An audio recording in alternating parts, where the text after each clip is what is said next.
పేతురు గారు రాసినటువంటి మొదటి పత్రిక ఫస్ట్ పేతురు మొదటి పత్రిక 2వ అధ్యాయంలో 11 నుంచి 12 వచనాలు చదువుతాను, చూసుకోండి.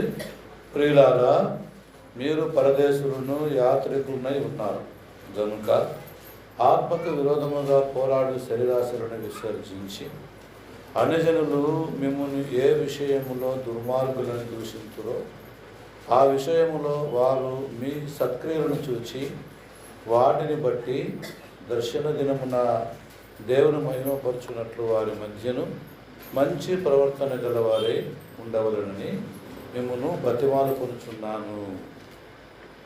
ఈ మాట మీ అందరికీ అర్థమై ఉంటుంది. తెలుగులో చదివినాను, తెలుగులోనే బైబిల్లో రాబడింది కాబట్టి మనము దేవుని వాక్యాన్ని అర్థం చేసుకునే ప్రయత్నం చేసుకోవాలి. వాక్యం చెప్పేటప్పుడు మీరు అర్థం చేసుకునే ప్రయత్నం చేసుకోండి. నేను తెలుగులో చెప్తుంటాను, బైబిల్ తెలుగులో ఉంటుంది కాబట్టి ఇక్కడ ప్రాముఖ్యమైన 2 విషయాలు చెప్పినాడు భక్తుడు. పరదేశులు, యాత్రికులు. మన లోకంలో ఎవరట? పరదేశులము, యాత్రికులు. మనది ఈ దేశం కాదని చెప్తున్నాం. మనం భారతదేశంలో ఉన్నాం కదా. మన దేశం స్పిరిచువల్గా అయితే అది మనది ఈ దేశం కాదు, అది పరలోకము అని.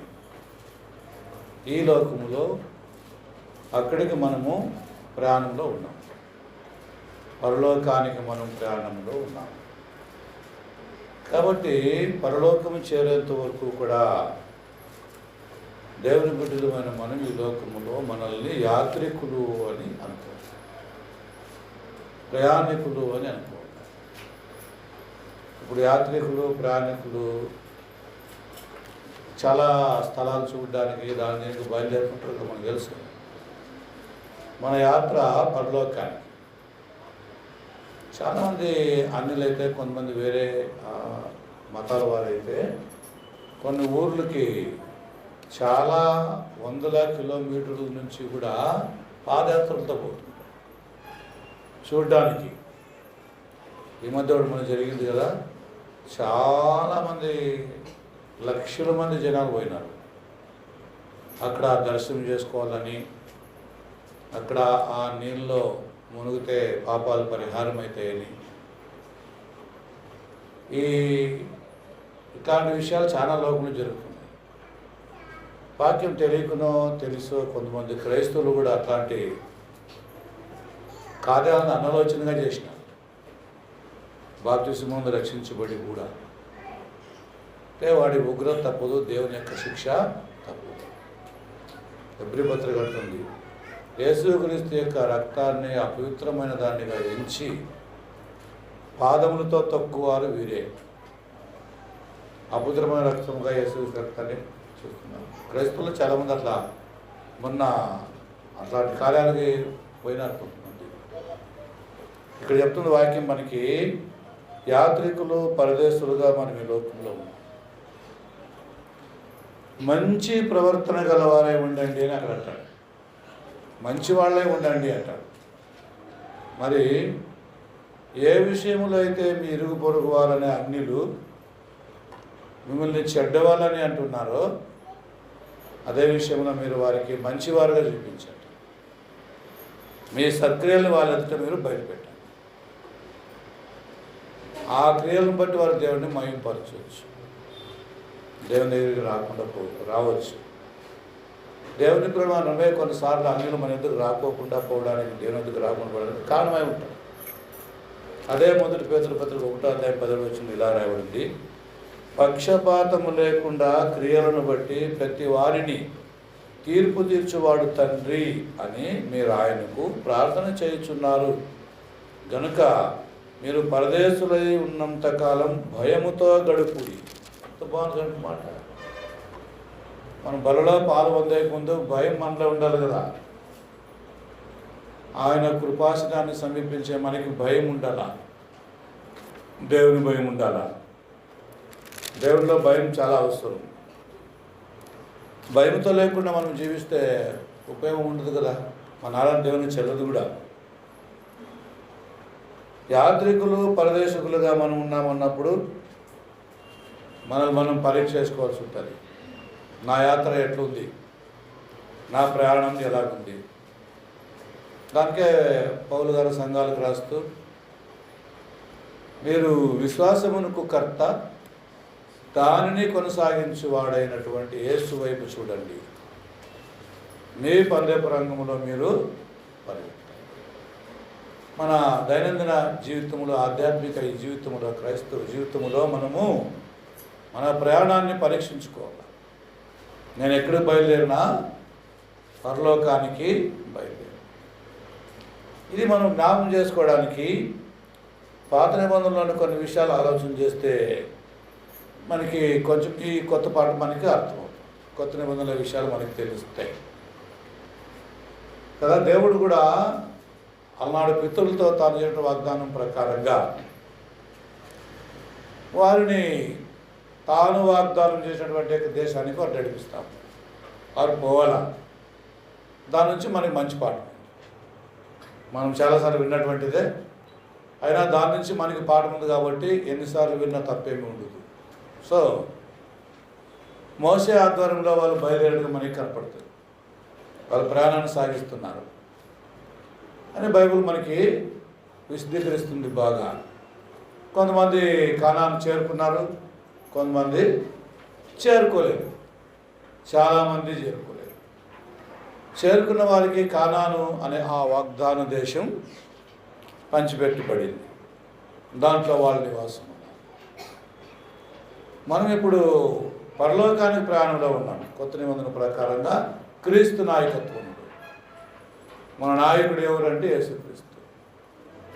విశ్వాసానికి కర్త అన్నాడు అక్కడ. దాన్ని కొనసాగించేవాడు. అంటే మన విశ్వాసాన్ని మనం కాపాడుకున్నట్టయితే మనం పరలోకం చేరు. పరలోకం అంత సులభంగా వస్తుందని అనుకోకూడదు. కొన్ని ముఖ్యమైన విషయాలు ఇక్కడ చెప్పినాడు. మీరు భయంతో బతకాలా అంటున్నాడు. తండ్రిని మీరు ప్రార్థన చేస్తారు కదా దేవుణ్ణి. అలాంటప్పుడు మనం పరదేశులై ఉన్నాము అన్నటువంటి భయముతో బతకండి అంటాడు.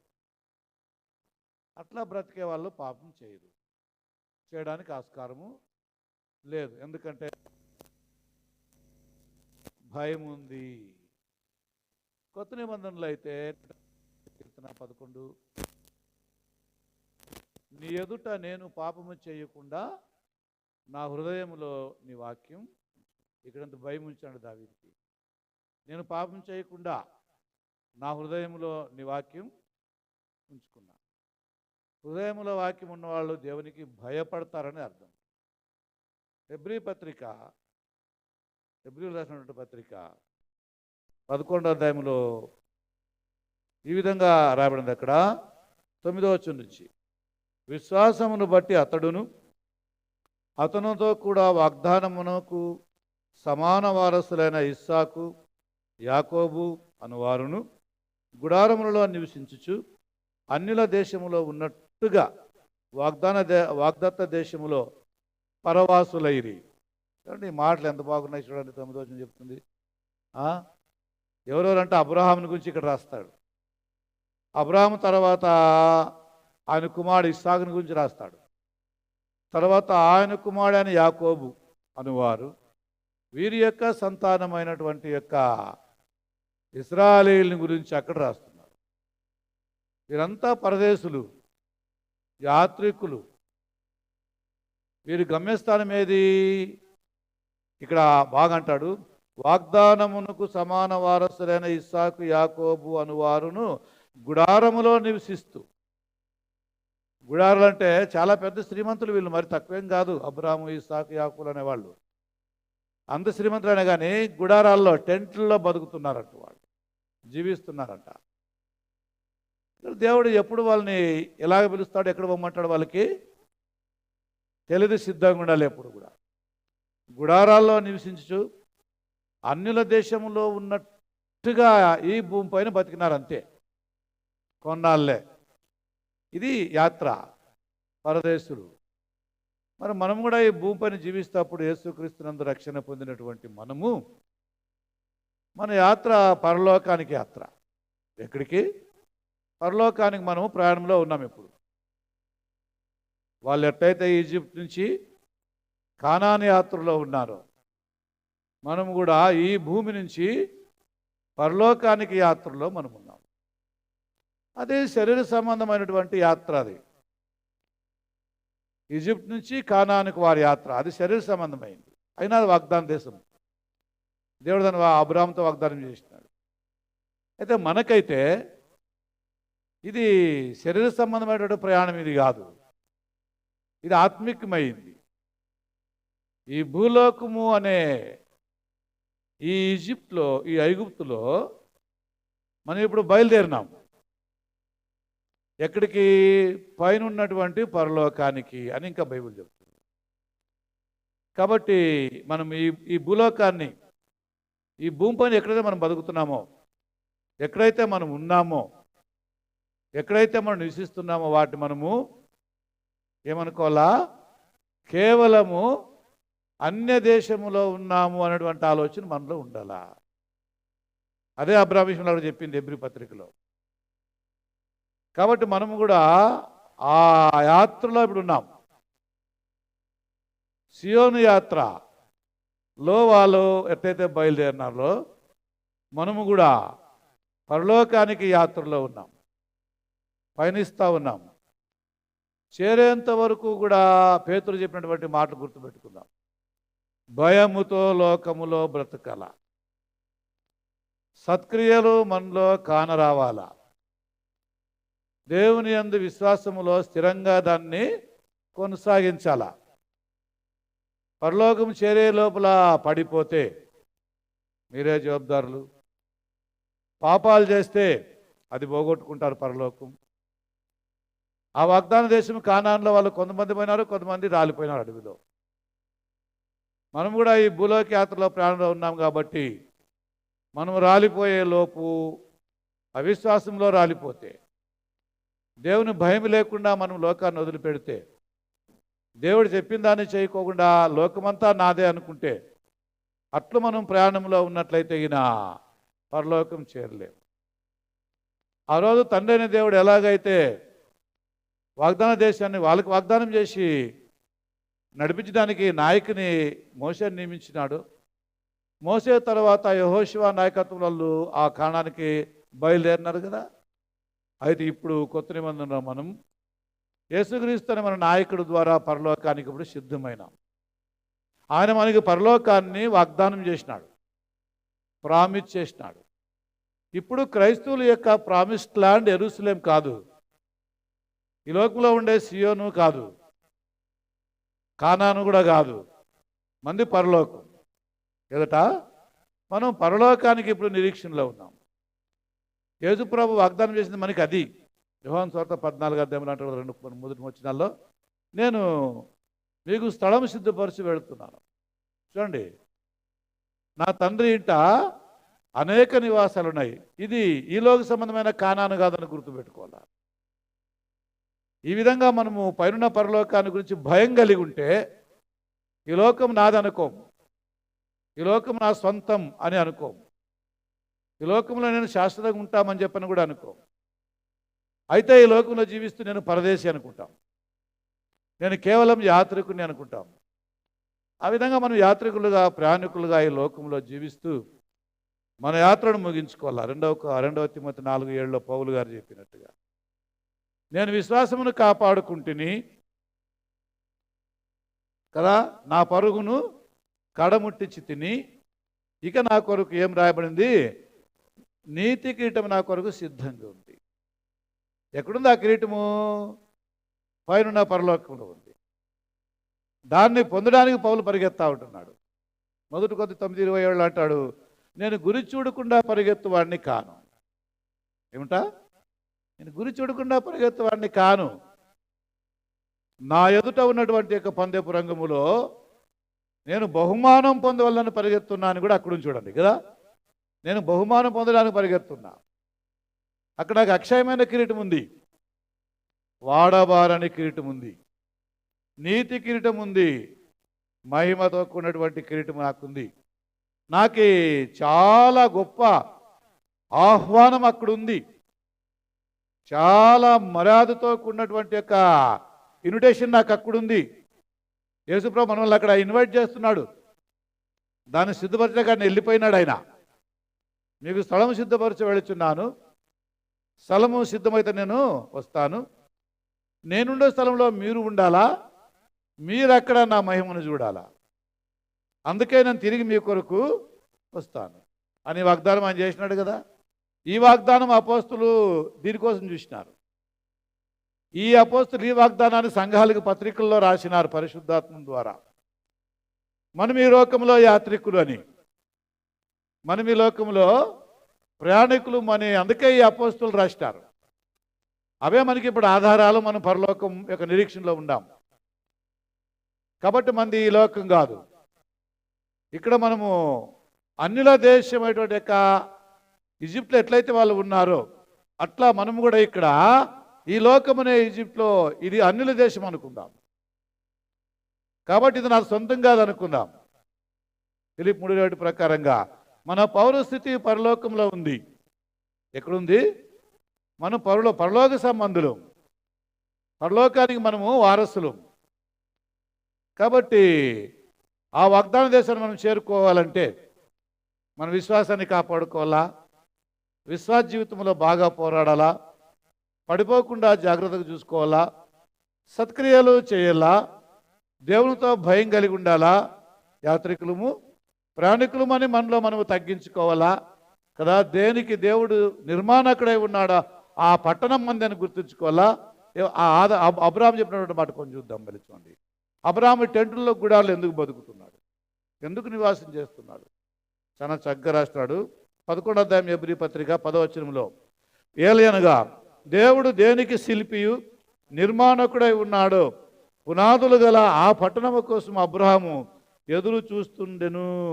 విశ్వాసమును బట్టి కదా ఏమంటాడు అక్కడ? దేనికి ఎదురు చూస్తున్నాడు ఆయన? వాగ్దాన దేశమైనటువంటి యొక్క కానాను దృష్టి పెట్టుకొని అబ్రాహాం లోకంలో బతికినాడు.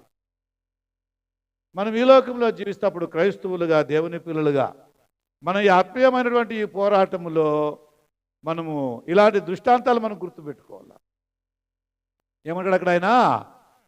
దేనికి దేవుడు శిల్పి నిర్మాణకుడు ఉన్నాడో ఆ పునాదులు కలిగిన పట్టణము కొరకు ఎదురు చూస్తున్నాడు అబ్రాహాం.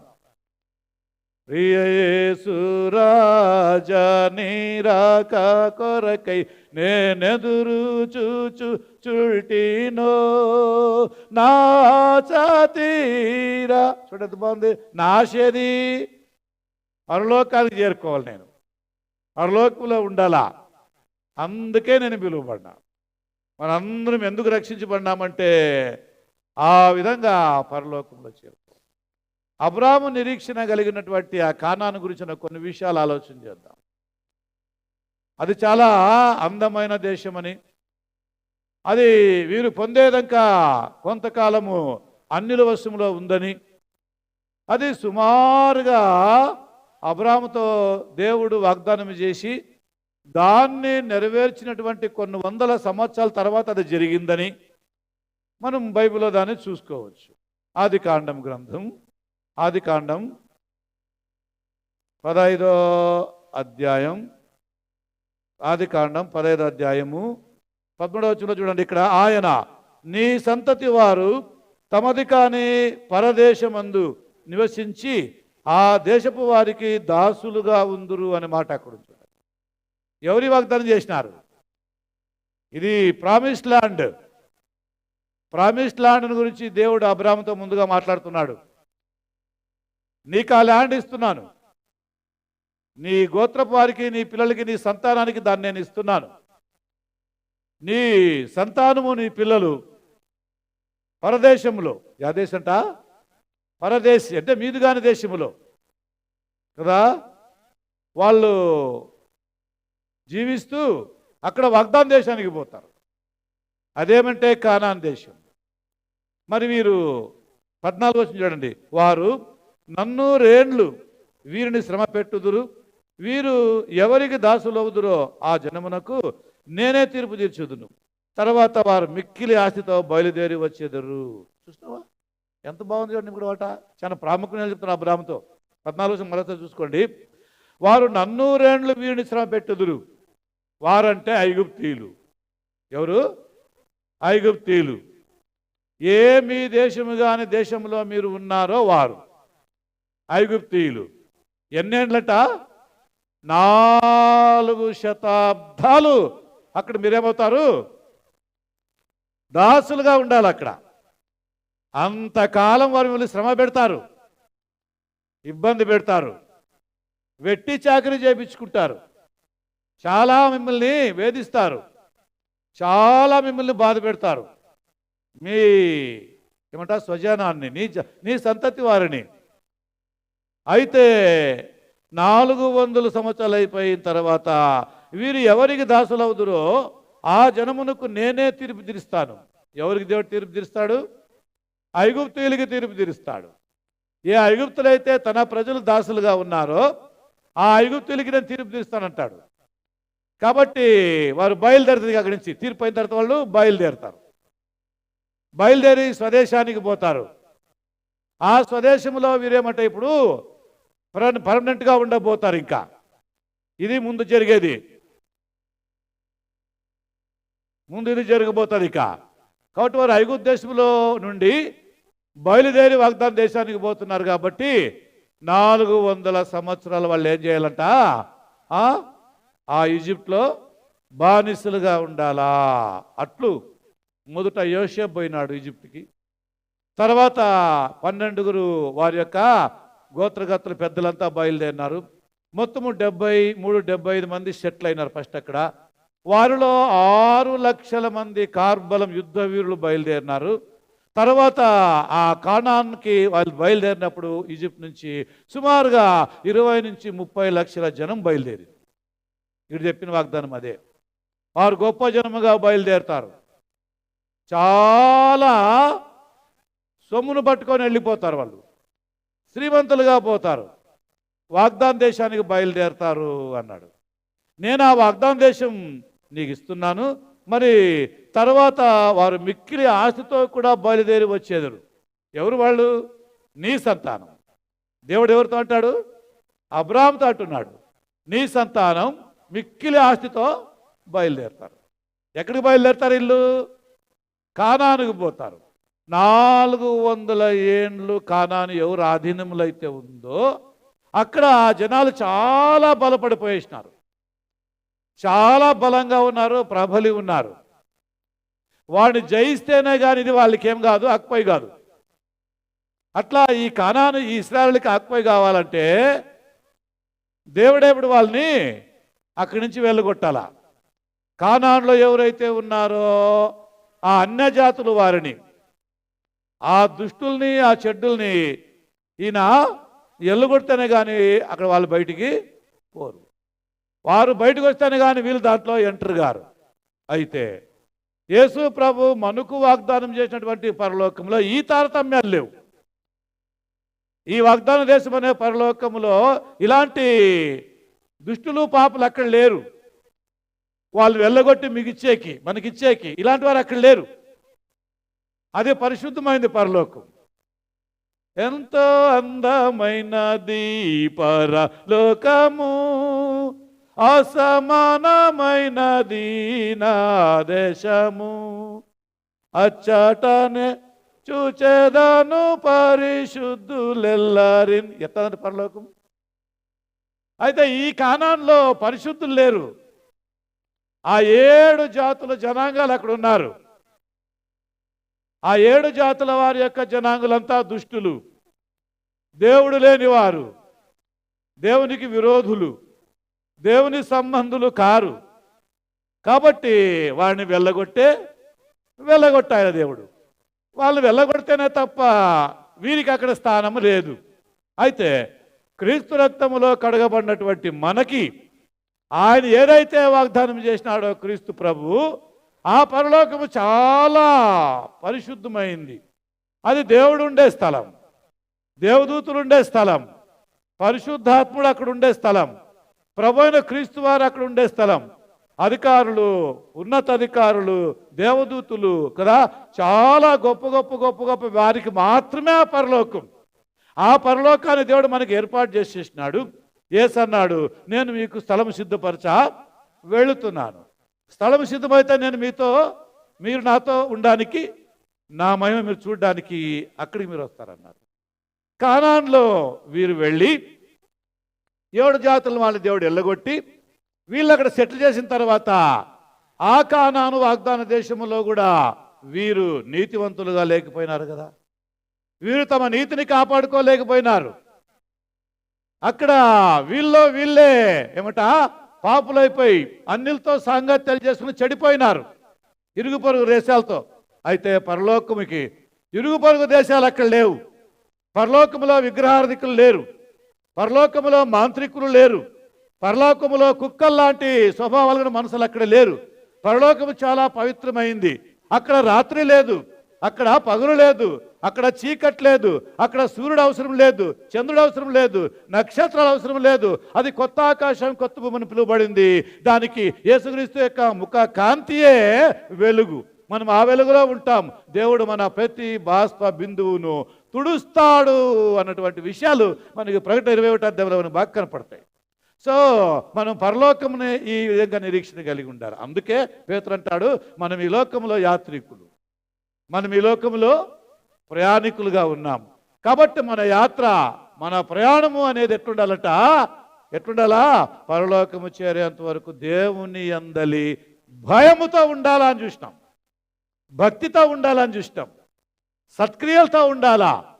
ఏ విషయంలో ఇరుగు పొరుగు వారు మనం ఉన్నటువంటి లోకంలో మనల్ని చెడ్డవారుగా పిలుస్తున్నారు, దుర్మార్గులని అంటున్నారు, ఆ విషయాలిక మనకి ఆ బ్లేమ్ తేకోకుండా మనల్ని మంచివారుగా వాళ్ళు పిలిచే క్రియలు మనం చూపించాలి అక్కడ.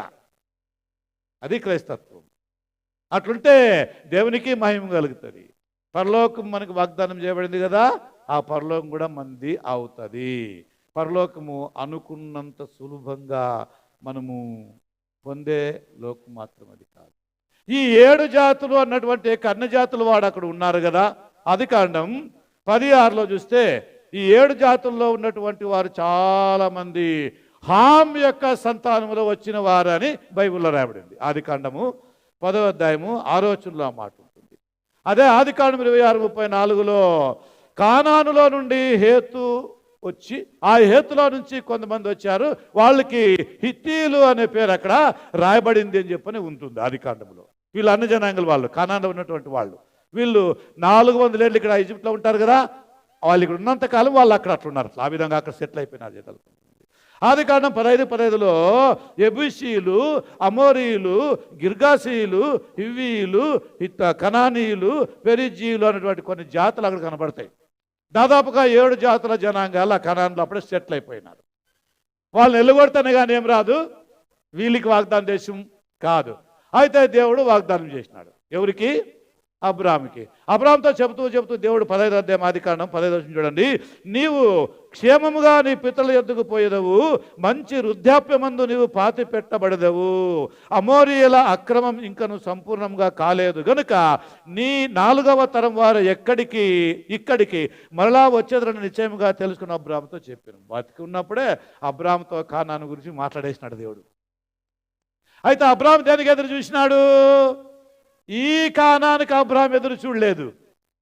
ఎబ్రీ పత్రిక ఏమంటుంది 10:11లో, దేవుడు దేనికి శిల్పి అయి ఉన్నాడో, నిర్మాణకుడై ఉన్నాడో, ఆ పునాదులు కలిగినటువంటి యొక్క పట్టణం అనే పరలోకాన్ని ఎదురు చూసినాడు అబ్రాహాము. అందుకే ఆయన చనిపోయినాడు. దేవుని వాగ్దానం ప్రకారంగా ఆయన దేవుని దగ్గరికి వెళ్ళిపోయినాడు.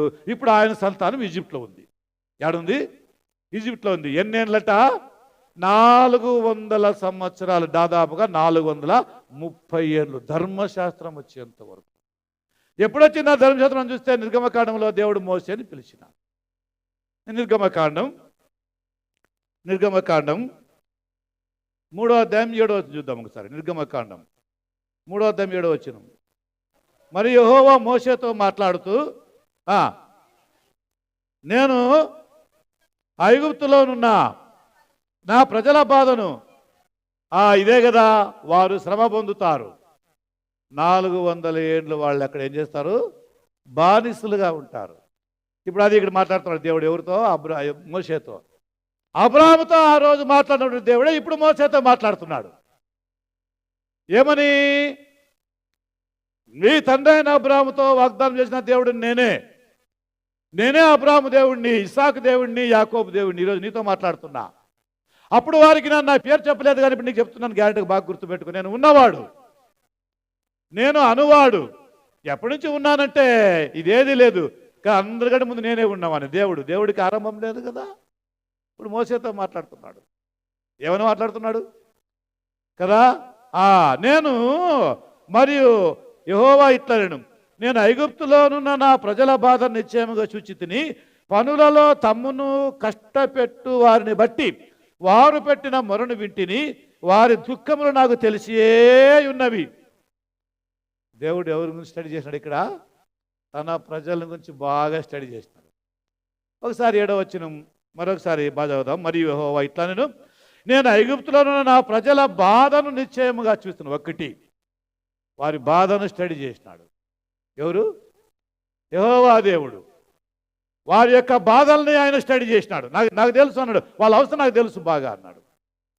మరి అంటాడు కిందికి అట్లే పోతే కిందికి అంటే మళ్ళీ ఇంకా పనులలో తమ్మును కష్టపెట్టు వారిని బట్టి వారు పెట్టిన మొరను వింటిని, వారి ప్రార్థన నేను వింటిని, వారి కష్టాన్ని నేను చూసినాను, వారి బాధను నేను చూసినాను, వారి వెట్టి చాకరీ పని అంతా నేను చూసినాను, వారి దుఃఖములు నాకు తెలిసియే ఉన్నవి. దేవునికి ఏం తెలుసంట? దుఃఖములంటే బాధలు, ఏడుపులు, సంకటాలు. ఎంత వెట్టి సాగు చేస్తున్నారు, పని పడుతుంది, ఎంత చాలా భయంకరమైన స్థితి. ఈయన స్థితి ఉంది. ఆ ఫరోలు వీళ్ళు చాలా ఇబ్బంది పెడుతున్నారు, చాలా అంటే చాలా బాధ పెడుతున్నారు. సరిగా భోజనం ఇవ్వరు, తగిన కూలి ఇవ్వరు, రెస్ట్ లేదు. ఎందుకు ఇంత హింస వాళ్ళు పెడుతున్నారంటే, ఈ జనము నానాటికి విస్తరించి పెద్ద జనం అవుతుంది కదా. ఇప్పటికే దాదాపుగా 20 లక్షల మంది అయిపోయినారు. వాళ్ళంతా తిరుగుబాటు చేస్తే అప్పుడు నా దేశం పైన యుద్ధం జరగవచ్చును. కనుక వాళ్ళని ఎదగనీయకోకుండా ఇట్లా వాళ్ళని కష్టాలు పెట్టి, ఇబ్బందులు పెట్టి, దుఃఖాలు అవి పెట్టి ఏదోలాగా వాళ్ళే ఏమిట నిరసించిపోయేసి వాళ్ళ సంతానం వృద్ధి కాకుండా చేయడమే ఈ ప్లాను. అట్లా ఏం చేయాలని చేసినాడు. కానీ అయితే దేవుడు వాళ్ళని బలపరుస్తూనే ఉన్నాడు. వీళ్ళ అభివృద్ధి అయితేనే ఉన్నారు.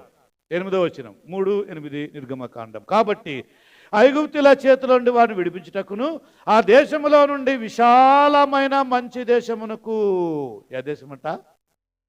విశాలమైనది. విశాలమంటే బ్రాడ్ కంట్రీ అంట, చాలా పెద్దది. మళ్ళీ సుమారుగా 30 లక్షల జనాంగాలను నివసించాలంటే ఎంత పెద్దగా ఉండాలి ఆలోచించేది కదా. సుమారుగా బళ్ళారి కంటే పెద్దగా ఉండాలి కదా.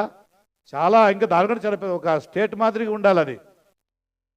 ఇంత పెద్ద స్థలాన్ని వాళ్ళకి దేవుడు వాగ్దానం చేసినాడు. ఇంత పెద్ద కానాన్లో, మంచి దేశంలో ఈ 7 జాతుల దుష్టులు అక్కడ ఉన్నారు.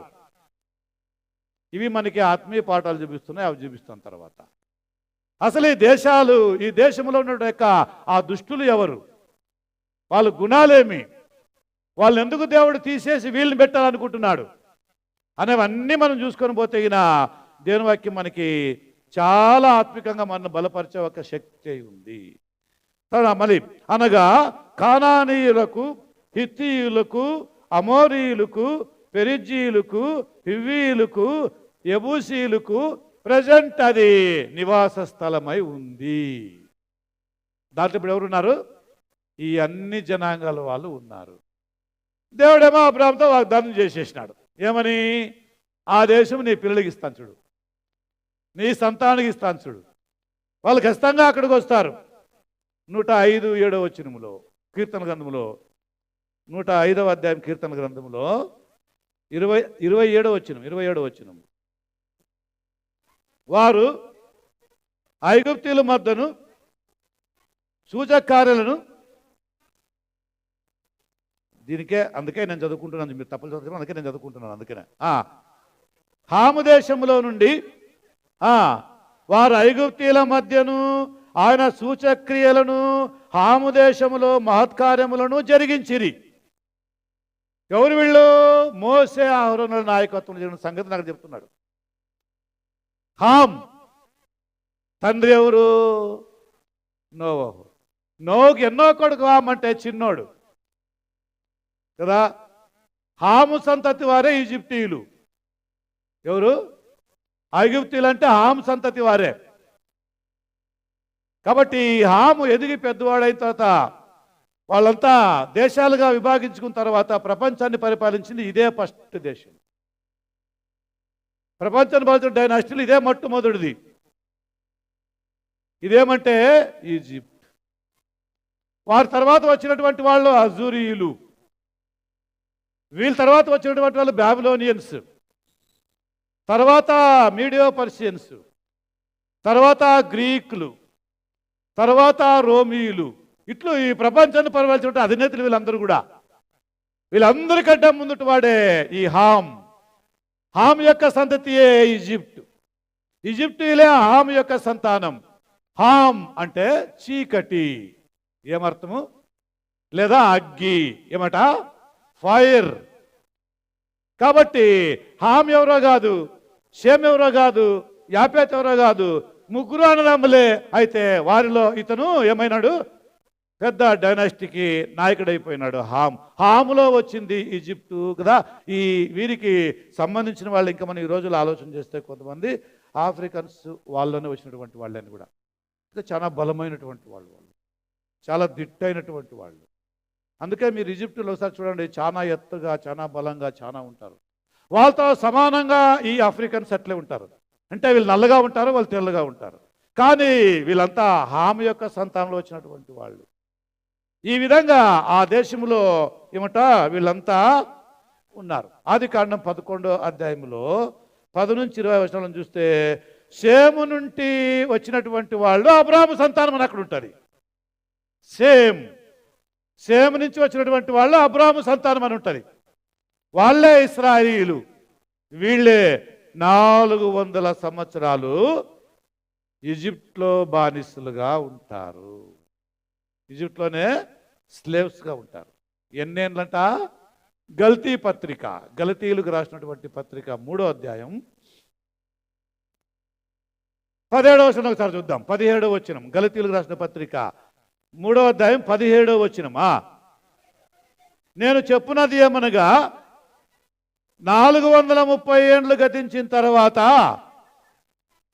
వాగ్దానమును నిరర్థకముగా చేయనంతగా దేవుని చేత స్థిరపరచబడిన నిబంధనను కొట్టివేయదు.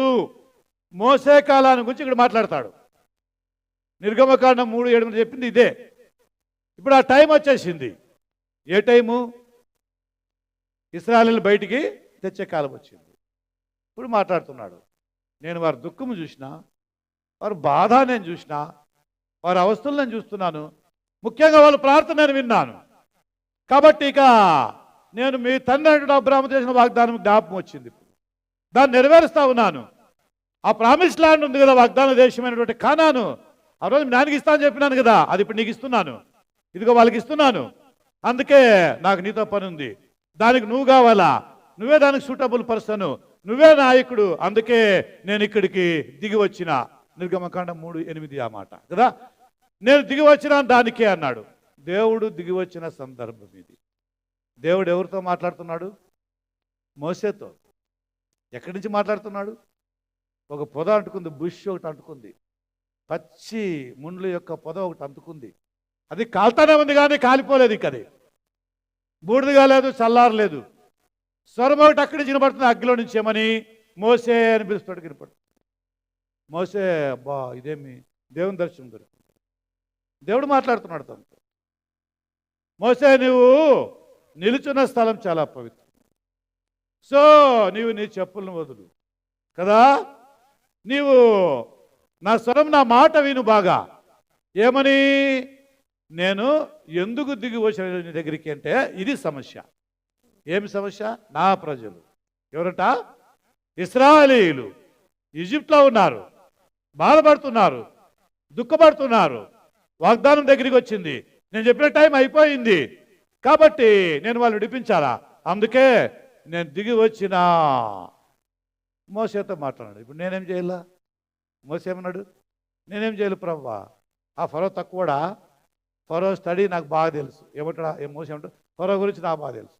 ఓ మా చాలా బలవంతుడు. ఫరో పట్టుబడితే ఎవరిని వదిలిపెట్టి అయిపోయింది. నేను అక్కడి నుంచి తప్పించుకొచ్చి ఇక్కడ తల దాచుకుంటే ఇదేందా నువ్వు నన్ను పిలుస్తున్నావు మళ్ళీ అన్నట్టుగా. ఏం పర్లేదు, నేను నిన్ను అక్కడికే పంపుతాను, నా ప్రజల్ని నువ్వే విడిపిస్తావు, నువ్వు తప్పితే ఎవరు వెళ్తావు కాదు అన్నాడు. ఇప్పుడు ఆ వాగ్దాన దేశాన్ని విడిపించడానికి దేవుడు మోసేని ఎన్నుకున్నాడు. మోసే నాయకత్వంలో ఇశ్రాయేలు బయలుదేరు. కానానుకి ఎందుకు దేవుడు వెకేట్ చేయాలి వాళ్ళతో? 437 7 జాతులు వాళ్ళని అక్కడ సెటిల్ అయినారు కదా, మరి వారిని ఎందుకు విడిపించాలా?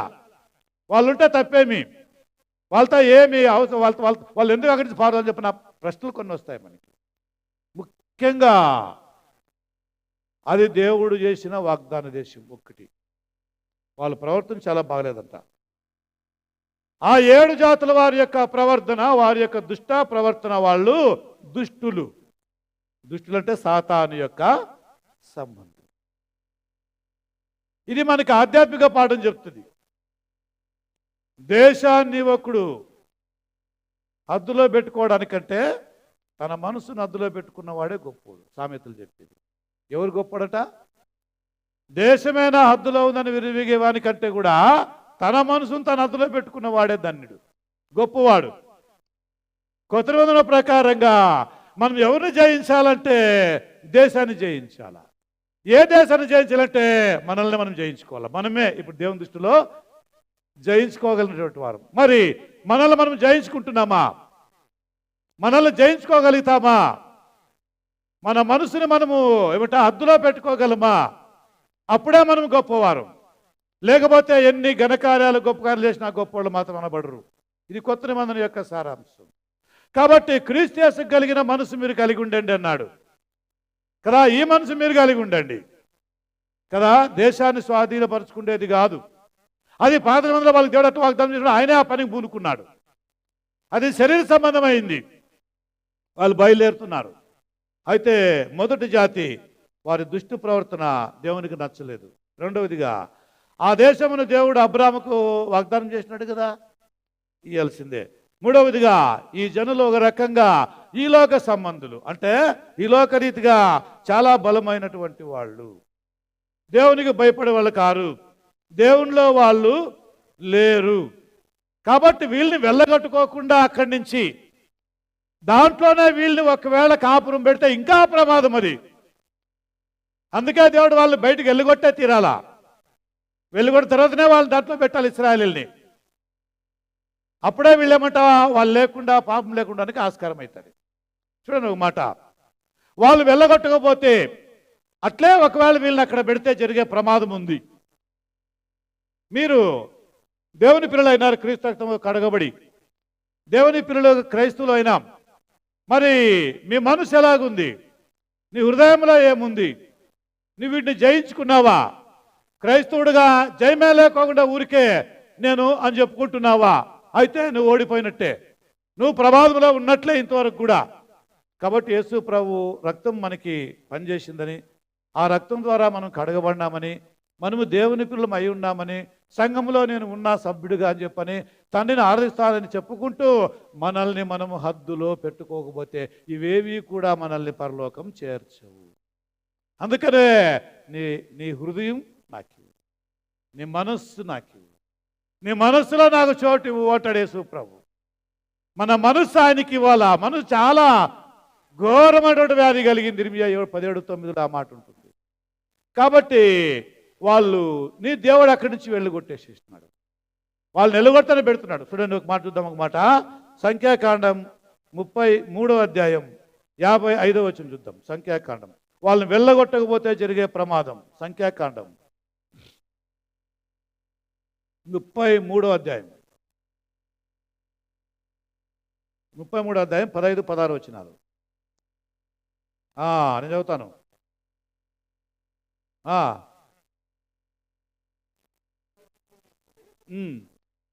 55 వచనం చదవండి. 33 అధ్యాయం 55 వచనం, లాస్ట్ వచనమా. అయితే మీరు మీ ఎదుట నుండి యాదేశ నివాసులు అంటే కానాన్లో అప్పుడు ఉన్నటువంటి వారిని వెళ్ళగొట్టని ఎడల మీరు వారిలో ఎవరిని ఉండనిచ్చెదరో వారు మీ కన్నులలో ముండ్లుగాను మీ ప్రక్కలలో శూలములుగాను ఉండి మీరు నివసించుచు మీ ఆదేశంలో మిమ్మల్ని బాధ పెట్టెదరు. మరియు నేను వారికి చేయతలంచినట్లు మీకు చేసిన వారితో చెప్పాను. చూడండి, మీరు దుష్టులను ఒకవేళ వెళ్ళగొట్టకపోతే దుష్టులకి నేను ఏమి చేయాలని అనుకుంటున్నాను అది మీకు కూడా జరుగుతుంది. జాగ్రత్త. మనం క్రైస్తవులుగా బతుకుతున్నాం, ఆత్మరక్షణ పొందినాం, దేవుని పిల్లలని అనిపించుకుంటున్నాం, బలలో పాలు పొందుతూ ఉన్నాం. అయినా ఇంతకీ మనలో మార్పు రాకపోతే, ఎవరైతే మారు మనసు పొందకుండా నశించిపోతారో వాళ్ళతో పాటు మీరు కూడా పోతారు గ్యారెంటీగా. బికాజ్ మీరు కూడా నో రిపెంటెన్స్. ఏం లేదు, మీకు కూడా ఏం లేదు, మార్పు అనేది లేదు కదా. మీ మనసు ఇంతవరకు మారలేదు కదా, కానీ అన్ని చేస్తున్నారు. మళ్ళీ క్రైస్తవుల్లో చాలామంది ఇట్లే ఉన్నారు. కానాన్లో ఉన్నటువంటి ఇశ్రాయేలు దేవుడు మాట్లాడుతున్నాడు, మీరు కానాన్లో సెటిల్ అయినప్పుడు నేను ఎవరినైతే అక్కడ ఉండకూడదు అని చెప్తున్నాను, వాళ్ళు అక్కడ ఉండకూడదు. వాళ్ళు మీరు తోలకపోతే వాళ్ళు మీ కండలో ముండ్లుగా తయారైపోతారు, దూళాలుగా శూలాలుగా శూలముల మాదిరి తయారవుతారు. మీకు బాధ ఉంటుంది, మీకు నెమ్మది ఉండదు.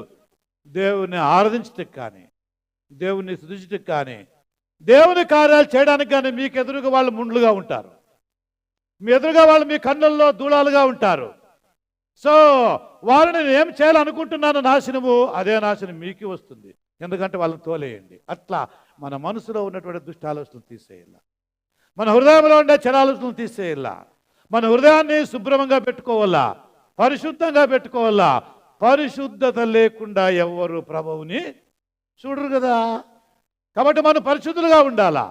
పాత్ర మందనే అంటుంది, ఆత్మలో కపటం లేనివాడు ధన్యుడు, యెహోవా చేత నిర్దోషించబడిన వాడు ధన్యుడు.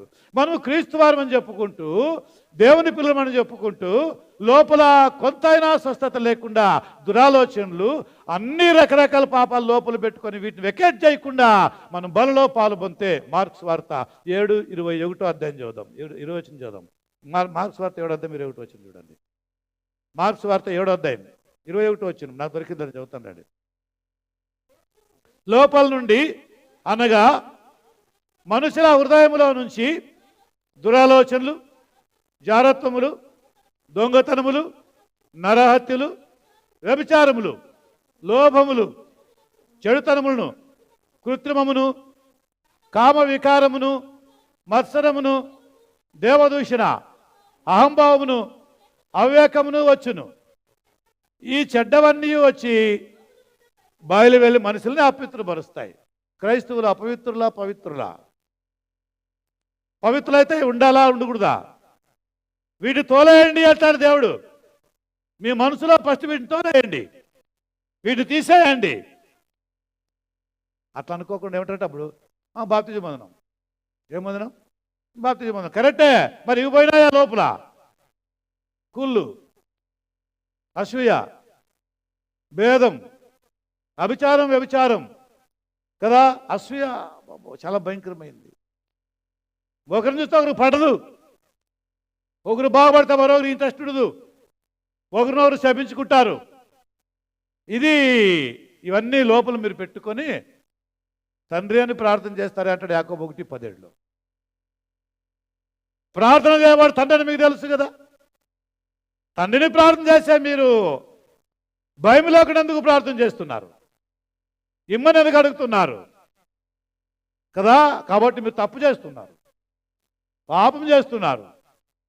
దేవుని పిల్లలుగా మీరు ఏవైతే బయటికి వెళ్ళగొట్టాలో, ఏవైతే మీలో తీసి పాడేయాలో, వేటైతే మీరు జయించాలో వాటిని మీరు తీసివేయలేక జయించలేకపోతున్నారు. కాబట్టి ఎట్లా మీరు పరలోకం చేరుకుంటారనే అర్థం దాంట్లో వస్తుంది. కానాన్లో వారు ఉండి పక్కన ఈ దుష్టుల్ని వెళ్ళగొట్టకపోతే వాళ్ళకి ఏం కాదు, జయము దొరకదు, దేవుని మహిమ కలగదు, వాళ్ళు మీ కంట్లో దూలాలుగా ఉంటారు. యెహోషువ గ్రంథంలో 23వ అధ్యాయంలో 12వ వచనంలో, దాని పక్కలోని యెహోషువ గ్రంథం 23వ అధ్యాయం 12వ వచనం.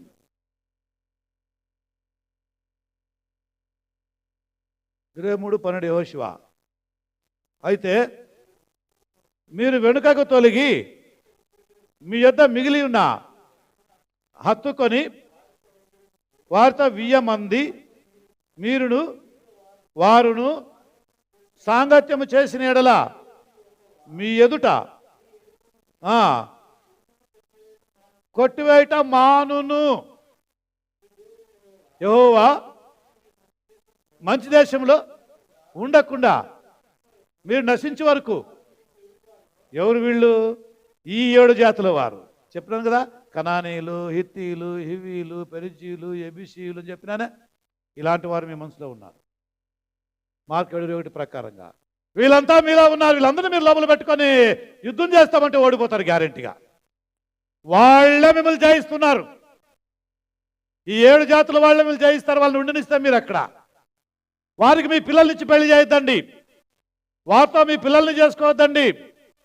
Because you are the holy nation, because you are the heritage of the God, because you are the children of the God, because you are serving only one God.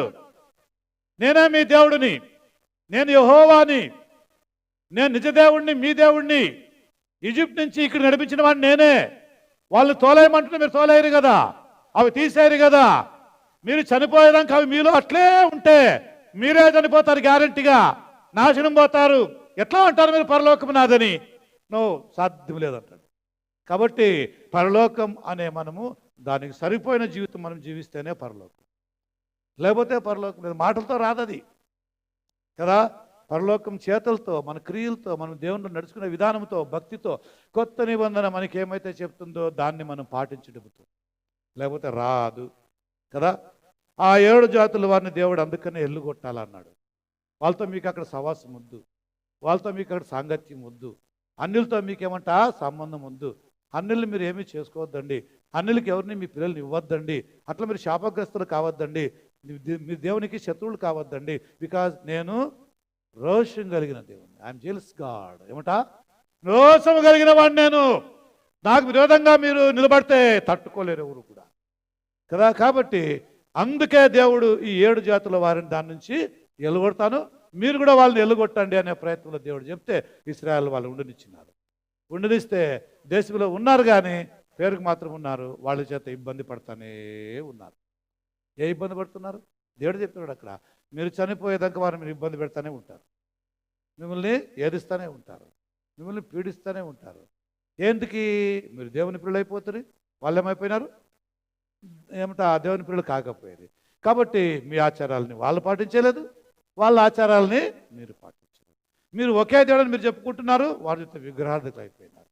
అట్లాంటి వారికి మీ పిల్లోనికి ఇచ్చినా, మీ పిల్లని చేసుకున్నా వాళ్ళు ఏమవుతారు? అక్కడ వాళ్ళకి ఆరాధన లేదు, దేవుడు లేదు. అక్కడ ఏమంట వ్యతిరేకమైపోతాయి, విరుద్ధం అయిపోతాయి. దేవుని దగ్గర రావాలన్నా, దేవుని పాట పాడాలన్నా, దేవుని వాక్యం వినాలన్నా కానీ, ఎందుకంటే వాళ్ళు విగ్రహార్థులు కాబట్టి దీన్ని పడనివ్వరు, దీని దగ్గర రానిరు. ఇది చాలా మందిలో ఈ రోజుల్లో జరుగుతున్నటువంటి యొక్క సమస్య ఇదే క్రైస్తవుల్లో.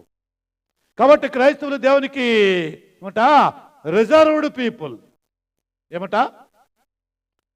రిజర్వ్డ్ పీపుల్ అంటే ఏర్పాటు చేయబడినటువంటి వారు.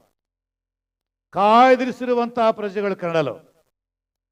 కాబట్టి మన దేవుని పిల్లలు, కాబట్టి మన దేవుని పిల్లల్ని దేవుని పిల్లలతో సంబంధాలు పెంచుకునే విషయాన్ని ఇక్కడ మాట్లాడుతున్నారు. 7 జాతుల వారిది ఇది. ఇప్పుడు ఆ 7 జాతుల వారిలో మొదటిది చూసుకోండి, కొంచెము ఒకటి పుడిపోతాను. కనానీయులు అని మొదటి లిస్టులో అన్నాడు. ఫస్ట్ కనానీయులు అంట. ఏమంట? కానానీయులు అనే మాటకి అర్థం ధనాపేక్ష కలిగిన వారు.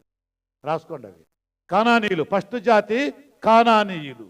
కానానీయులు అంటే ధనాపేక్ష కలిగినటువంటి వారు. రెండవదిగా హిత్తీయులు. హిత్తీయులు దాంట్లో ఉన్నారు. హిత్తీయులు అంటే అసూయ పరులు, అసూయ కలిగిన వారు, జెలస్ పర్సన్స్, ఓర్పు లేనివారు, సహింపు లేనివారు, బాగుపడేవాడిని చూస్తే బాధపడేవాళ్ళు, అసూయ. అసూయ అసూయ అనేది సామెత చెప్తుంది ఎముకలకు కుళ్ళు, అంటే క్షయరోగం, అది టీబీ. ఏమట? టీబీ రోగం లాంటిది. టీబీ రోగం లాంటిది. మూడవ జాతి హివ్వీయులు అన్నాడు. ఎవరట? హివ్వీయులు. హివ్వీయులు అనే మాటకి అర్థం వ్యభిచారం. వ్యభిచారం అంటే లోకముతో సాంగత్యం, విగ్రహాలతో సాంగత్యం, అనేకులతో అనైతిక సంబంధాలు కలిగినటువంటి వారిని వ్యభిచారులు అంటారు. తర్వాత నాలుగవది పెరిజీయులు అని ఉంది. ఎవరట? పెరిజీయులు అనే నాలుగవ గుంపు అక్కడ ఉంది. పెరిజీయులు అంటే కోపిష్టులు కదా, ప్రతి దానికి ఆ కారణంగా కోపడుతూ ఉంటారు. కాడాలే ఉండు, వీళ్ళ యొక్క సొత్తే కోపం. ఏమంట? వీళ్ళ యొక్క ఆస్తే కోపం, ప్రతిదానికి కోపం ఉంటుంది. ఐదవది గిర్గాసీయులు అని చెప్పనుంది. గిర్గాసి తిండిబోతుతనము కలిగిన వారు, తిండి కోసమే బతికేవాళ్ళు, తిండి లేకపోతే చనిపోతాం అనేవాళ్ళు. తిండి తిండి తిండి తిండి తిండి తిండి తిండి తిండి తిండి భోజన ప్రియులు. భోజనం లేకుంటే ఎవరు బతుకురు, తినాలా. కానీ అతి తిండి అతి భోజనం అనేది ఏమంట? సమస్యలకు దారి తీస్తారని చెప్పని. ఆరవది ఎబూసీయులు. ఏమంట? ఎబూసీయులు అంటే సోమరితనం కలిగినటువంటి వారు, పనిపాట్లు చేయరు, చేసేకి ఒళ్ళొంగుదు, ఆ విధంగా తమ్మును తామే మోసం చేసుకుంటున్నటువంటి వాళ్ళు. అంటే ఎవరంటే వీళ్ళు ఏమంట? ఎబూసీయులు. ఆఖరి వాళ్ళు అమోరీయులు. అమోరీయులు 7వ జాతి వారు. ఎవరట? అమోరీయులు 7వ జాతి వారు. వీళ్ళు ఈ 7 జాతుల యొక్క జనాంగాలు ఇక్కడ ఉన్నాయి. ఎక్కడున్నాయి? కానాన్లో ఉండిపోయినాయి. ఈ దేశం దేవుడు వాళ్ళకి ఇవ్వాలా, ఇశ్రాయేలీలకి. ఇశ్రాయేల్ అక్కడ పెట్టాలంటే వీళ్ళు అక్కడ ఉండకూడదు. ఇశ్రాయేల్ అక్కడ ఉండాలంటే ఆ దేశంలో ఈ 7 జాతుల వాళ్ళు ఉండకూడదు. వీళ్ళు అందుకనే నిలగొట్టాలా అన్నాడు. అందుకే అబ్రాహాముతో వాగ్దానం నెరవేర్పొచ్చింది దగ్గరికి. దేవుడు వెళ్ళగొట్టినాడు. కొంతమంది మిగిలిపోయినారు. ఆ మిగిలిపోయిన వారిని గురించి దేవుడు మాట్లాడుతున్నాడు. వారితో మీరు సాంగత్యం చేయవద్దండి, వారితో మీరు వియ్యమందొద్దండి, అన్యులకి మీ పిల్లల్ని ఇవ్వద్దండి, ముఖ్యంగా వాళ్ళ పిల్లల్ని మీరు చేసుకోవద్దండి. ముఖ్యంగా మీరు ఎందుకంటే దేవుని పిల్లలు కాబట్టి, ఏక దేవుని ఆరాధన కలిగిన వారు కాబట్టి, యెహోవా దేవుని యొక్క సేవకులం కాబట్టి, యెహోవా దేవుని యొక్క మనము బిడ్డలం కాబట్టి, నిజదేవుని యొక్క పిల్లలం కాబట్టి, జీవము కలిగిన దేవుని యొక్క మనం పిల్లలు కాబట్టి, అందుకనే మనం ఏం చేయాలంటే అక్కడ మీ ఆ పక్కలో ఉన్నటువంటి వారి విషయం జాగ్రత్త. కొత్త నిబంధన ప్రకారంగా అయితే మనము దేవుని రాజ్యంలో ఉండాలంటే, దేవునితో ఉండాలంటే, లేదా మనకు దేవుడు చేసిన వాగ్దానం పరలోకాన్ని మనం చేరుకోవాలంటే కొత్త నిబంధన విధులకు మనం లోబడి ఉండవలసింది. నేను చెప్పిన కదా, మార్క్స్ వార్తలో ఏం చెప్పినాను? చాలా ఉన్నాయాడ మార్క్స్ వార్తలో. ఐగుప్తీయులకైతే ఇశ్రాయేలుకైతే కేవలం 7 జాతులనే చెప్పాడు అంతే. అక్కడ ఇంకా అక్కడక్కడ వేరే వాళ్ళు అప్పుడు కనబడతారు. మరి లైన్లో 7 మందే కనబడతారు. కానీ కొత్త నిబంధనలు అయితే చాలామంది ఉన్నారు కదా. దేవుని పిల్లల్లో కూడా చాలామంది ఇట్లా వాళ్ళు ఉన్నారు. దేవుని పిల్లల్లో ఇట్లా వాళ్ళు ఉన్నారని విని మనం బాధపడేది తప్ప ఇంకొక విషయం లేదు. ఆఖరికి వాళ్ళ దానికి పర్యవసానం పొందుకుంటారు కదా. ఇక్కడ మొదటిది కానానీయులు, ధనాపేక్ష కలిగిన వారు. ధనం అంటే ప్రాణం, అది లేకపోతే బతుకురు. ధనమే, ఇక ధనం కోసం బతకాలని దానికోసం ఏమైనా కానీ కార్యాలు చేస్తారు. ఆ సంపాదన కోసం ఏమైనా కానీ వెర్రి పనులు తిక్క పనులు చేసుకుంటారు.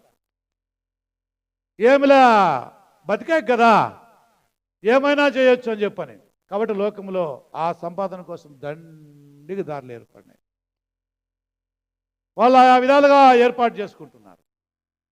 అయితే దేవుని పిల్లలు మనకి వాక్యం చెప్తుంది, 1 తిమోతి 6:10 చెప్తుంది, ధనాపేక్ష సమస్త కీడులకు మూలం. మనకి ధనం కావాలా, డబ్బు కావాలా, దానికోసం నీతియుక్తంగా మనము కార్యం సాధించడం దేవుడు అడిగేది. మనకు సంపాదన ఎట్లా వస్తుందంటే దేవుని యొక్క దృష్టిలో అది నీతిగా మనకి కనపడాలి. దుర్లాభాపేక్షతో ఎంత సంపాదించినా దేవుని దృష్టిలో మనము ఏమవుతాము? అబద్ధికులైపోతాం. సామెతలు 11:8 ప్రకారంగా ధనము నమ్ముకున్నవాడు పాడైపోతాడు. 1 రాజులు 21:1 నుంచి కొన్ని విషయాలు చూస్తే, బీదవాడైనటువంటి యొక్క ఒక వ్యక్తిని చంపేసి ఆ పొలాన్ని తనాకుపై చేసుకున్నాడు ఈ రాజు, అహాబ్ రాజు. ఆ విధంగా దేవునికి శత్రువు అయిపోయినాడు. దేవుడు ఇంకా అహాబుని చంపే ప్లాన్లో ఉన్నాడు. అందుకే ప్రవక్త ఏలీయాను పంపించినాడు. నువ్వు చేసింది బాగా కాదు అన్నాడు. ఈ రోజుల్లో మనకి ధనం ముఖ్యం కాదని చెప్పడం లేదు, ధనం అవసరమే.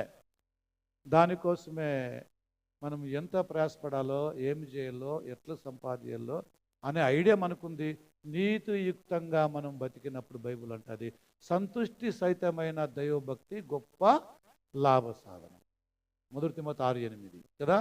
సంతుష్టి సహితమైన దైవభక్తి గొప్ప లాభ సాధన. ధనవంతులు దేవుని రాజ్యంలో వారసులు కారు. కాబట్టి క్రైస్తవులుగా ధనం కలిగిన వారు యాకోబు పత్రికలో అంటాడు, వారు ఆ ధనాన్ని ఎట్లా దైవికంగా కొందరు ఖర్చు పెట్టే ప్రయత్నం చేయాలా అంటాడు, సహాయాలు చేయాలా అంటాడు, కష్టాల్లో ఉన్న వాళ్ళు ఆదుకోవాలా అంటారు. ఆ విధంగా కొన్ని ధనాన్ని మనము యూజ్ చేసినప్పుడు అది దేవుని దృష్టిలో మనకి బాగా అనిపిస్తుంది. తృప్తి కలిగి ఉండుట నిజమైన ధనం యొక్క ఆశ కలిగి ఉండుట అర్థం. ఇది కనానీయులు. రెండవది హిత్తీయులు అంటే అసూయ పరులు. అసూయ అంటే జిలసి. ఇట్లా వాళ్ళు మీరు చూసినారా? ప్రపంచంలో వీళ్ళే ఎక్కువ ఉండేది. ప్రపంచంలో ఇట్లా వాళ్ళే ఎక్కువ ఉండేది, అసూయ పరులు ఎక్కువ ఉండేది. అసూయ టీబీ రోగం అని బైబిల్ అంటది. అదే రోగం అంట ఎముకల్ని కుళ్ళు చేస్తుంది. కొంతమంది చూసి కుళ్ళిపోతూ ఉంటారు, ఊరికి ప్రతిసారి వాళ్ళదే అనుకుంటా. వీళ్ళకి స్వస్థత ఉండదు. వీళ్ళకి ఆ కుళ్ళు లేకపోతే వీళ్ళకి ఏమంటే అరగదు కూడా, తినింది కూడా. 1 పేతురు 2:1 కూడా అంటాడు, దుర్గుణాల్లో, చెడ్డ గుణాల్లో, పాపాల్లో ఇది ఒకటి. అసూయ అనేది ఒక మహాపాపమే. దాన్ని మనం విసర్జించాలా దేవుని పిల్లలుగా, బలలో పాలు పొందేవారిగా. కాబట్టి మనము అసూయ పరులుగా ఉండరాదనే హెచ్చరిక అది ఇచ్చే పాఠం ఇది. కాబట్టి మీలో అసూయ తీసివేయండి, మీలో ధనాపేక్ష తీసివేయండి. అట్లు మీరు మీ భూములను మీరు జయించండి, మిమ్మల్ని మీరు జయించుకోండి. అట్లు మీ యొక్క హృదయాన్ని దేవునికి ఇవ్వండి, మీ మనసులో దేవునికి స్థానం ఇవ్వండి. ఇవన్నీ బయటకు పోని. ఇవన్నీ బయటకు పోని. మూడవదిగా హివ్వీలు, వ్యభిచారం. ఇది చాలా ప్రమాదమైంది కదా. వ్యభిచారం ద్వారా వచ్చే లాభం చాలా ఘోరం. దాని నుంచి తాత్కాలిక సుఖం ఉండొచ్చును కానీ దాని పతనం నరకం బైబిల్ చెప్పేది. దాని గురించి చాలా జాగ్రత్తగా ఉండాలి. 1 తెస్సలోనికై 4:4 అంటాడు, దేవుడు పరిశుద్ధులుగా ఉండటకు మిమ్మల్ని పిలిచినాడే కానీ అపవిత్రులుగా ఉండడానికి పిలువలేదు. కాబట్టి మీలో జారులైనను వ్యభిచారులైనా ఉండరాదు అని మాట మాట్లాడతాడు కదా. 1 కొరింథీ 9:6-9 అంటాడు, అన్యాయస్తులు దేవుని రాజ్యానికి వారసులు కారు. చూసినారా ఇది ఎంత ప్రమాదమైందో. వ్యభిచారం ద్వారా లేదా ఇలాంటి ఆశల ద్వారా సమస్తము కోల్పోయినటువంటి ఒక వ్యక్తి మనకు బైబిల్లో కనబడతాడు. 1000 మందిని గాడితో చంపినాడు, సింహాన్ని చీల్చి చంపేసినాడు, 300 నక్కల్ని పట్టుకొని అగ్గిపెట్టినాడు పొలాలన్నిటికీ కదా. ఊరు వాకిలి గౌని తీసుకుపోయి పారేసి వెళ్ళిపోయేసేసినాడు. ఇట్లాంటి బలవంతుడు సంసోను ఒక్క ఈ వ్యభిచార కారణాన్ని బట్టి ఆఖరికి బలాన్ని కోల్పోయినాడు, తన మరణాన్ని తనకు తెచ్చుకున్నాడు. బైబిల్ అంటది న్యాయాధిపతుల గ్రంథం 16వ అధ్యాయంలో, ఇక అతను చావగోరి అని. ఎట్లట ఆ మరణాపేక్ష కలిగిన వాడై రహస్యాన్ని ఆ స్త్రీకి చెప్పేసినాడు. దీనికంతా కారణం దాంట్లో ఉండే వ్యభిచారమే. దీని ద్వారా నష్టమే జరిగింది కానీ అతనికి ఏమీ లాభం లేదు. సామెతలు 6:27, 28, 29 చూస్తే దీని ద్వారా కలిగే ముప్పు చాలా ప్రమాదము.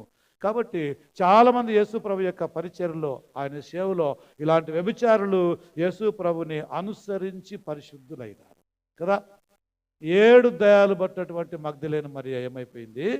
క్రీస్తులో పరిశుద్ధురాలైపోయింది. ఆ వ్యభిచారంతో పట్టుబడినటువంటి ఆ స్త్రీ కూడా యేసు బోధకులు లోబడి ఇక దాన్ని మానేసింది కదా. అట్లా ఇంకా చాలామంది బైబిల్ చూస్తే మనకి అట్లా అందరూ కూడా యేసు ప్రభు యొక్క పరిచర్యలో దీనికి విరుగుడు జరిగింది, వ్యభిచారానికి సమాప్తి జరిగింది. ఇది ఎన్నోది? 3వది. 4వది పెరిజీయులు అని చెప్పినాం. పెరిజీయులు అంటే కోపిష్టులు, కోపం కలిగినట్టు, ఆగ్రహం కలిగినట్టు, అకాడం చేత ఊరికే కోపం కలిగిపోతే దానిని కూడా దాని నుంచి ముప్పు తెచ్చుకుంటారు కొంతమంది. ఎఫెసు పత్రిక అంటుంది, కోపపడు కానీ పాపం చేయొద్దండి అన్నారు. సంవత్సరాల కొద్ది నీతిగా, న్యాయంగా, ఎంతో నమ్మకంగా తన కుటుంబంలో పనిచేసినటువంటి ఆ యోసేపు విషయంలో పోతీఫరు పొరపాటు చేసేసాడు. భార్య చెప్పిన మాట విని వెంటనే ఆ నీతిమంతుని, ఆ పిల్లవాడిని అనుమానించేసి ఆగ్రహము తెచ్చుకొని, బైబిల్ అంటది 39వ అధ్యాయంలో ఆది కాండములో, ఆగ్రహము తెచ్చుకొని వెంటనే వాడిని శిక్షించి జైలు లేపించేసినాడు. అయితే ఏమంట, దెబ్బలకైనా కానీ, హింసకైనా కానీ, బాధకైనా కానీ తట్టుకున్నాడే కానీ యోసేపు పాపానికి మాత్రం ఒప్పుకోలేదు, వ్యభిచారానికి మాత్రం సమ్మతించలేదు. ఆ స్త్రీ డైలీ అతన్ని ప్రేరేపిస్తున్నా కానీ, ఇన్స్పైర్ చేస్తున్నా కానీ కాదన్నాడు. ఆఖరికి ఒక డైలాగ్ కొట్టేసినాడు, అంతా నాకు అప్పగించాడు మీ యజమానుడు, నిన్ను మాత్రం నాకు అప్పగించలేదు, కాబట్టి ఈ ఘోరమైన కార్యం నేను చేయలేను, దాని పర్యవసానం ఎంతైనా ఉన్నట్టే అయితే అనుభవించిపోనింది, జైలుకి వేపించింది. ఎవరిని? జైలుకైనా రెడీ కానీ పాపానికి మాత్రం దూరం అయిపోయినాడు. ఐదవది గిర్గాసీయులు. గిర్గాసీయులు అంటే తిండిబోతుతనము కలిగినటువంటి వాడు. ఎవరంట? తిండిబోతు. తిండే ప్రాణం, ఇంక తిండి లేకపోతే నేను లేను. నాకు ఒక క్వశ్చన్ ఇస్తాను, మీకు ఆన్సర్ చెప్తారా? మనము బతుకుతున్నది తినేదానికోసమా? తినేదానికోసం బతకాలా? బతికేదానికోసం తినాలనా? లేదప్పా నేను తినేదానికే పుట్టినా అంటే ఏమన్నా తిను. దేవుడు ఒక పేరు పెడతాడు. ఏమని పేరు పెడతాడు? తిండిపోతు అని పెడతాడు. తిండిపోతులు దేవుని రాజ్యానికి వారసులు కారు, అంతే కదా. ఏమంత దాంట్లో శత్రుత్వం ఉంది? తిండి తిండి తిండి తిండి తిండి తిండి తప్పితే వేరే ఆలోచన లేదు. పోనీ ఈ రోజుల్లో డాక్టర్లు చెప్తా ఉంటారు, ఇది తినద్దు, అది తినద్దు, అది తినద్దు, ఇది తినద్దు అని. ఎందుకు చెప్తుంటారు తినద్దని? పేషెంట్గా పోయి ఉంటారు కదా, డాక్టర్ చూస్తాడు కదా, సరే సరే సరే నువ్వు ఆ వంకాయ తినద్దు, ఇంకేం తినద్దు, ఎండుమిరపకాయలు తినద్దు, పచ్చిమిరపకాయలు తినద్దు, ఎండు చేపలు తినద్దు. ఎందుకు చెప్తారు ఇవన్నీ? ఉందా లేదా? రోగం ఉంది కదా, దానికి సరిపోయిన, దానికి విరుద్ధమే కదా అది. లేదు లేదు, ఆ డాక్టర్కి ఒక పని లేదులే, ఇచ్చినాం కదా 200 రూపాయలు ఫీజు, ఇంకేమి ఆ ఫీజుకో ఎవరైనా మాట చెప్పాలి కదా అనేవాళ్ళు వీళ్ళే బుద్ధిమంతులు. 200 ఫీజు ఇచ్చినామని చెప్పని. కొంతమంది చెప్తారు, నీకు రోగం బాగాలేదు, తినకూడదు వద్దని చెప్పంటే ఏం లేదు, తిని మాత్రం వేసుకుంటాలేట. ఏమట? తిని మాత్రం వేసుకుంటానులే అంటే కొంతమంది చెప్పేది. ఎట్లా అర్థం కాదు. ఎట్లా ఆలోచన చేసినా, ఏ యాంగిల్ చూసినా వీళ్ళకి తిండే కావాలా? ఏం కావాలా?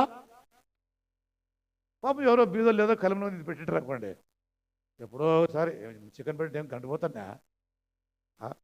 ఏ దరిద్రులు ఉన్నోళ్ళు మాట్లాడే మాటలు ఇవన్నీ కూడా. లేనోళ్ళు కదా చాలా కష్టపడుతుంటారు, దాన్ని అర్థం చేసుకోరు. దాన్ని మనకి ఎంత ఉందో అంత అందరికి ఉండాలంటే తప్పు కదా. మనం ఏమి తింటామో అదే అందరూ తినాలా, అందరూ నాకు అట్లా పెట్టాలంటే అదే తప్పు కదా. ఇట్లంతా మనం మన బిహేవియర్లో ఉంటేనే బైబిల్ అంటే అది మీరు తిండిపోతులు. ఏమని? ఇస్రాయల్ గురించి ఆ చరిత్ర చాలా ఉంది, నేను ఇప్పుడు మీ పరిచయం చెప్తున్నా కానీ ఇంకా వాక్యం చెప్పడం లేదు, వచ్చే దినాలు చెప్తాను. తర్వాత ఆరవది అమోరీయులు. ఏమంట? అమోరీయులు గర్విష్ఠులు, అతిశయులు. అతిశయం అంటే ఇంగ్లీష్లో ప్రైడ్ అన్నాడు దాన్ని. ఏమన్నాడు? ప్రైడ్. మంచిదే అతిశయం, కానీ పెద్దానికి నేనే అనేది దాంట్లో వస్తుంది. ఏమొస్తుంది? నేనే అనేది దాంట్లో వస్తుంది. కొంతమంది ఎట్లన్నా మాట్లాడి వాళ్ళను ఇప్పించుకుంటే ఏమొచ్చినా యాంగిల్లోకి వస్తారు, లాంటి కాడికి వస్తారు. ఏమి జరిపి ఎట్లా మాట్లాడి వాళ్ళతో ఆ మాట రానియకూడదని ఎంత ప్రయత్నం చేస్తాను కొన్నిసార్లు, తిరిగి ఆడికే వస్తారు మళ్ళీ వాళ్ళు. అది వల్ల పోదు. అది నేను అనే అహంకారం మాత్రం వల్ల పోదు. నాకు అనేది పోదు, మా కొడుకులు అనేది పోదు, మా బంధువులు అనేది పోదు. కేవలం ఊరికి అట్లాంటి పర్లేదు, దాన్ని గొప్పగా చెప్పుకోవడం పోదు. ఇదంతా దేవుడిచ్చిందనే మాట వాళ్ళకి రాదు. పౌలు కూడా కొన్నిసార్లు ఇట్లా అతిశయించిపోతానని భయపడి దానికే ఎక్కువగా తన కార్యాలు చెప్పుకోలేదు ఎవరితో కూడా. నేను ఎక్కువ అతిశయించిపోతానేమో, మరి దానిలో నాకు గర్వం వస్తుందేమో. 2 కొరింథీ 12 మొదటి ఆ మాటలే ఉంటాయి కదా. కాబట్టి 1 కొరింథీ 1:31 ప్రకారంగా అతిశయించువాడు ప్రభులో అతిశయించాలి. అతిశయం అంటే గొప్ప, అంటే దేవుని సేవలో గొప్ప చెప్పుకోండి, దేవునిలో గొప్ప చెప్పుకోండి, దైవికమైన కార్యాల్లో గొప్ప చెప్పుకోండి. నేను మన కుటుంబంలో జరిగిన కార్యాలను ఎందుకు అంత గొప్పగా చెప్తున్నాను? ఎందుకు చెప్తున్నాను చెప్పండి? నిజంగా ఆత్మలో అంత బాగా ఎదుగుతున్నారు వాళ్ళు, అంత బాగా ఎదిగినారు వాళ్ళు. దేవుని పని అయితే, దేవుని పని అంటే అంత ఆసక్తిగా భార్య పిల్లలతో కూడా కరెక్ట్గా వచ్చేస్తారు, ఏ అనుకు ముందు చూడుకోకుండా. చాలామంది ఏమంటారంటే ఇంటికాడ ఎవరు లేరు, పిల్లల దగ్గర ఎవరు లేరు, వస్తే ఏమైనా అవుతారేమో, ఆడుగైతే ఏమవుతారేమో, అవి జరుగుతాయేమో, ఇవి జరుగుతాయేమో, ఇట్లంతా అనుకొని చేసే వాళ్ళకి ఏమవుతుందంటే దేవుని యొక్క అతిశయం కనపడదు వీళ్ళకి. దేవుని యొక్క సేవ అర్థం వీళ్ళకి కాదు. ప్రైడ్ అంటే అతిశయం, గర్వం మరి వేరు. ఇది అతిశయం అంటే ఒక రకంగా నా పనిలో నేనేమంటా సంతోషించడం, నా పనిలో నేనే ఉబ్బిపోవడం, పైకెక్కిపోవడం, నాకంటే ఇంకెవరు లేరులే అని చెప్పి అనుకోవడం. బట్ లాస్ట్ ఏముంది తెలిసిన, లాస్ట్ ఏముంది? యెబూసీయులు, సోమరితనం కలిగినటువంటి వారు. సోమరులు అంటే మీకు తెలుసా? సోమరులు అంటే ఏం చెప్పాలా?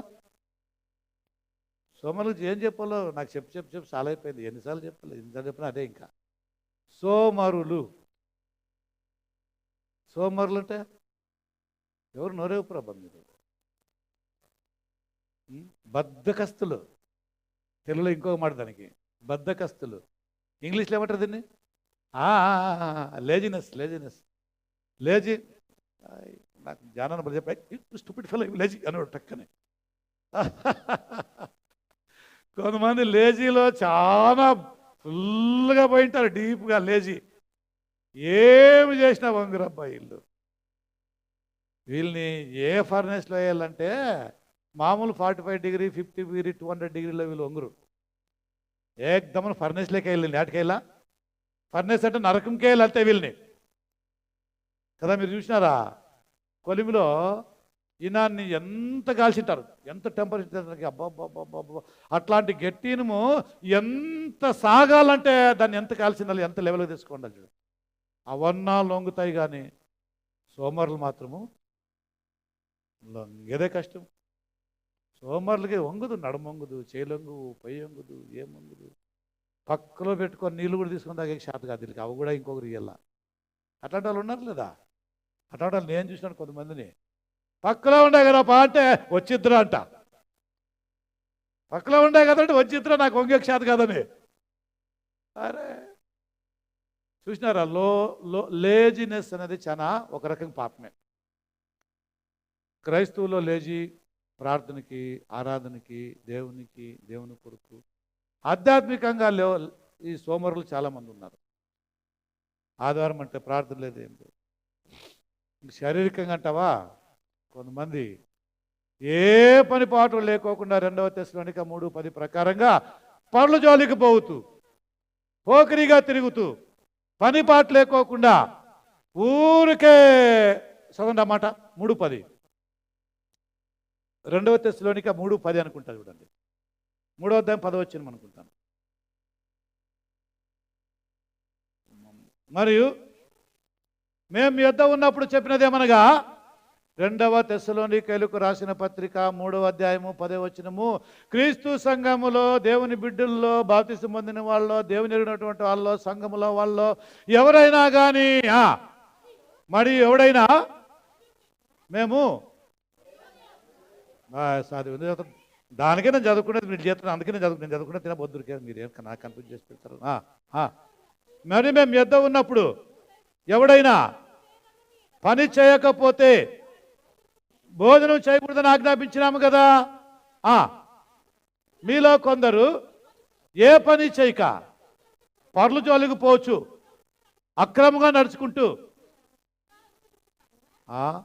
అట్టివారు నెమ్మదిగా పని చేసుకొని సొంతముగా సంపాదించి అది కడుపు కంట. చూడండి, ఏదంట కష్టపడి సంపాదించి చెమటోర్చి తింటే అప్పుడు కడుపు పెడుతుంది. అది దానికి మంచి నిద్ర వస్తుంది, అది కరెక్ట్. అది కదా. ఆస్తులు ఎన్నున్నా, తరగని ఆస్తులు ఎన్నున్నా, తెచ్చిపెట్టేవాళ్ళు ఎన్నున్నా, ఊరికే తినుకుంటూ ఉండేవారిని గురించి అక్కడ వాక్యం చెప్తుంది. వీళ్ళు సోమరులు కదా. సోమరులు దేవుని రాజ్యానికి చేరుతారు, అవునా కదా. దేవుని రాజ్యం వాళ్ళకి దొరుకుతుంది. దేవుని రాజ్యం అంటే సంఘం. సంఘంలో సోమరులు ఉండడానికి చాలా కష్టం. కాబట్టి సోమరితనం ఒక రకంగా సులువుగా చిక్కుల్లో పెట్టే పాపమే. కాబట్టి ఈ 7 మన హృదయములో మనల్ని పరిపాలించే వీటిని మనము తొలగించుకోవాలి. మనల్ని వీళ్ళే పరిపాలిస్తున్నారు. వీళ్ళపైన వీళ్ళే మనలో ఉండి మనల్ని ఏలుతున్నారు. వీళ్ళు ఎప్పుడు బయటికి పోతారో అప్పుడు మనం స్వతంత్రమవుతాం, మనం వాళ్ళని జయిస్తాం. కాబట్టి మనము కేవలం ఊరికే నామకార్థంగా దేవుడు అని చెప్పుకోవడానికంటే పరలోకానికి పోవడానికి నేనేం చేయాలా అని చెప్పి నన్ను చేసుకుంటూ లోకంలో యాత్రికులుగా ప్రయాణికులుగా ఉంటూ మనలో ఉన్నటువంటి దుష్టుల్ని బయటికి పారదోసి నేను పరిశుద్ధుని ఉన్న ప్రకారంగా మీరు కూడా పరిశుద్ధులుగా ఉండండి అని చెప్పి ప్రభు మాట నిలబెట్టుకొని యేసుక్రీస్తు మాదిరిగా నాలో పాపం ఉన్నదని మీరు ఎవరైనా స్థాపిస్తారా అన్నటువంటి ఆ గొప్ప ఛాలెంజ్ని కలిగిన లోకంలో దేవుని కొరకు బతుకుదాం. మీ అందరికీ నా వందనాలు.